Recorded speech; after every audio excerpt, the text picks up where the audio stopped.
Judges, chapter 9. Now Abimelech the son of Jerubbaal went to Shechem, to his mother's relatives, and said to them and to the whole clan of his mother's family, Say in the ears of all the leaders of Shechem, which is better for you, that all 70 of the sons of Jerubbaal rule over you, or that one rule over you? Remember also that I am your bone and your flesh. And his mother's relatives spoke all these words on his behalf, in the ears of all the leaders of Shechem, and their hearts inclined to follow Abimelech, for they said, He is our brother. And they gave him 70 pieces of silver out of the house of Baal-berith, with which Abimelech hired worthless and reckless fellows, who followed him. And he went to his father's house at Ophrah, and killed his brothers, the sons of Jerubbaal, 70 men on one stone. But Jotham, the youngest son of Jerubbaal, was left, for he hid himself.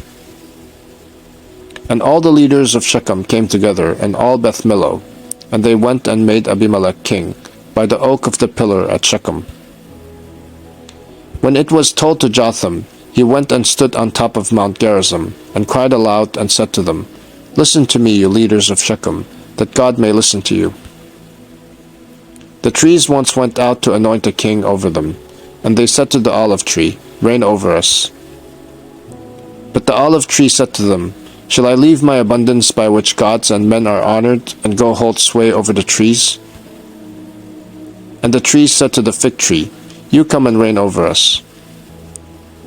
But the fig tree said to them, Shall I leave my sweetness and my good fruit, and go hold sway over the trees?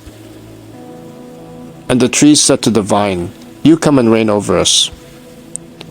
But the vine said to them, Shall I leave my wine that cheers God and men, and go hold sway over the trees? Then all the trees said to the bramble, You come and reign over us. And the bramble said to the trees, If in good faith you are anointing me king over you, then come and take refuge in my shade. But if not, let fire come out of the bramble, and devour the cedars of Lebanon. Now therefore, if you acted in good faith and integrity when you made Abimelech king, and if you have dealt well with Jerubbaal and his house, and have done to him as his deeds deserved. For my father fought for you, and risked his life, and delivered you from the hand of Midian. And you have risen up against my father's house this day, and have killed his sons, 70 men on one stone, and have made Abimelech, the son of his female servant, king over the leaders of Shechem, because he is your relative.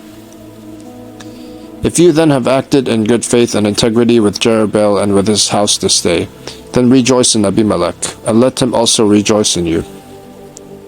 But if not, let fire come out from Abimelech, and devour the leaders of Shechem and Beth Millo. And let fire come out from the leaders of Shechem and from Beth Millo, and devour Abimelech. And Jotham ran away and fled, and went to Beer, and lived there, because of Abimelech his brother.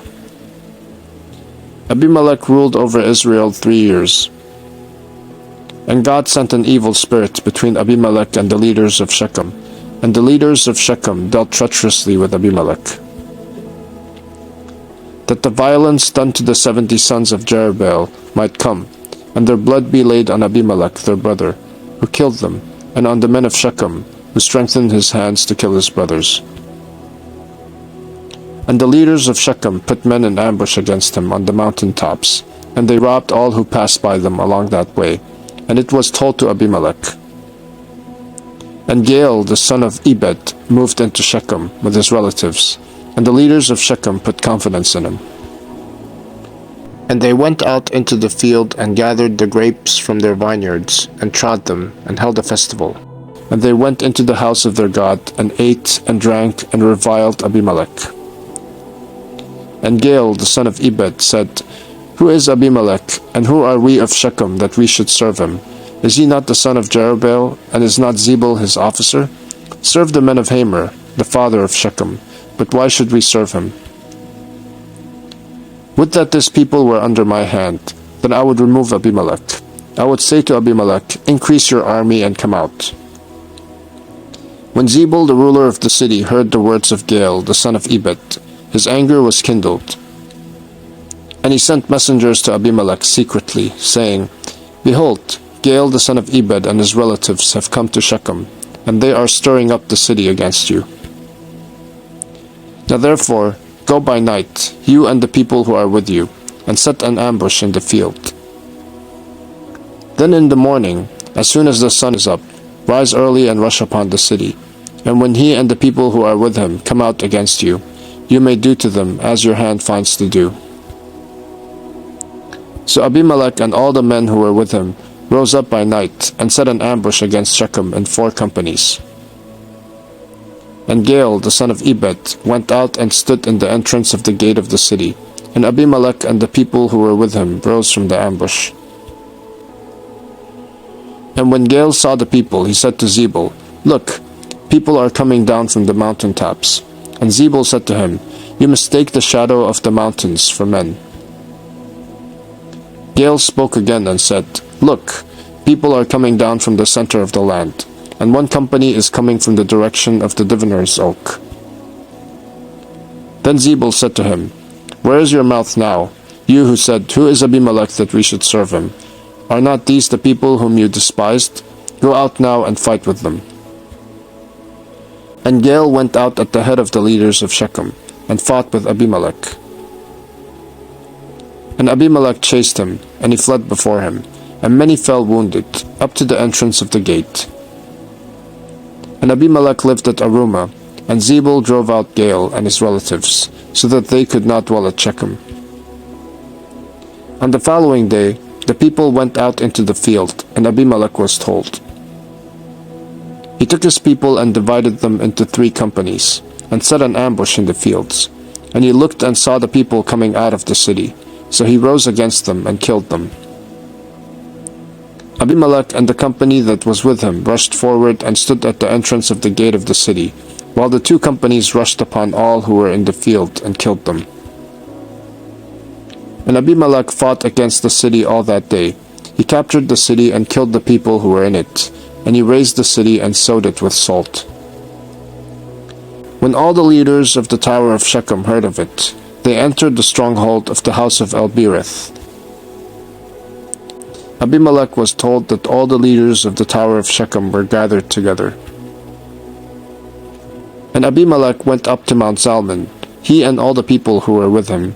And Abimelech took an axe in his hand, and cut down a bundle of brushwood, and took it up and laid it on his shoulder.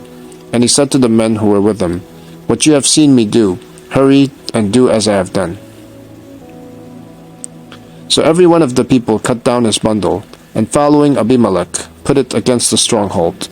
And they set the stronghold on fire over them, so that all the people of the tower of Shechem also died, about 1,000 men and women.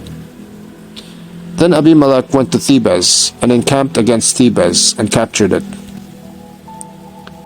But there was a strong tower within the city, and all the men and women, and all the leaders of the city, fled to it, and shut themselves in, and they went up to the roof of the tower. And Abimelech came to the tower and fought against it, and drew near to the door of the tower to burn it with fire. And a certain woman threw an upper millstone at Abimelech's head, and crushed his skull. Then he called quickly to the young man, his armor-bearer, and said to him, Draw your sword and kill me, lest they say of me a woman killed him. And his young man thrust him through, and he died. And when the men of Israel saw that Abimelech was dead, everyone departed to his home. Thus God returned the evil of Abimelech, which he committed against his father in killing his 70 brothers. And God also made all the evil of the men of Shechem return on their heads, and upon them came the curse of Jotham, the son of Jerubbaal.